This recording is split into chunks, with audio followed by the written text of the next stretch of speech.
Hi, my name is Keeley Williamson, and this is my poster over kinetic analysis of single processes in Mathematica. Thermogravimetric analysis, or TGA, characterizes mass loss of solid-state reactions. This can be with respect to temperature or time. We use a conversion factor of alpha for the reaction. This is given by alpha equals the initial mass minus the mass at a certain time or temperature over the initial mass minus the final mass. The first graph can be seen as a typical TGA curve. This one is given in mass versus temperature. We can then turn this graph into an alpha versus temperature graph, which typically starts at around 300 to 400 degrees Celsius. This is because the initial mass loss at the very beginning is water leaving the system. From there, we can take the derivative of this graph to get a d alpha dt versus temperature, and these peaks tell us where certain processes are happening. When modeling, we can use the differential equation shown below. Beta equals the heating rate, A equals the pre-exponential factor, and f of alpha equals the model function. Common model functions include first order, second order, and third order. These are defined as F1, F2, F3. AM model forms represent the nucleation model functions, and the function below that can be used to create other model functions. Modeling the alpha dt data. In order to get processes happening around 800 degrees Celsius, different activation energies were needed. For F1, F2, F3 processes, I used an activation energy of around 170 kilojoules per mole.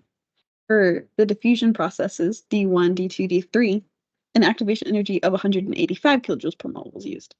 For the nucleation graphs A1, A2, A3, A4, an activation energy of about 170 kilojoules were used, and for the autocatalytic process, an activation energy of 150 kilojoules per mole were used.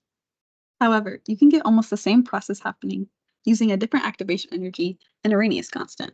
For example, the F1 graphs on the side, for one I used 175 kilojoules per mole with an Arrhenius constant of 10 to the 8th, and the other I used 200 with an Arrhenius constant of 10 to the 10th.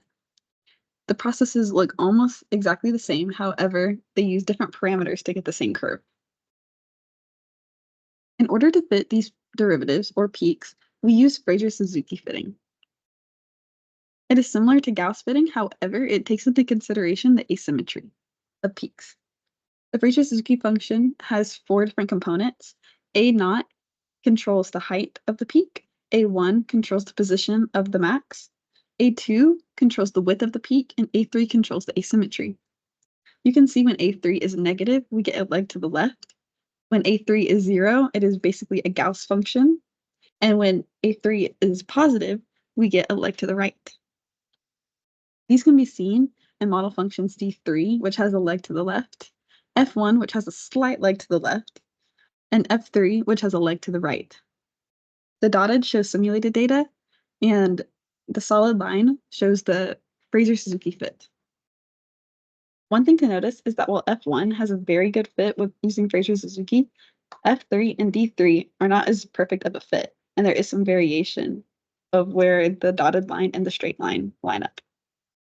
On the right, we can see different asymmetry parameters for different model functions. These range from a heating rate of 5 degrees Celsius per minute to a heating rate of 125 degrees Celsius per minute.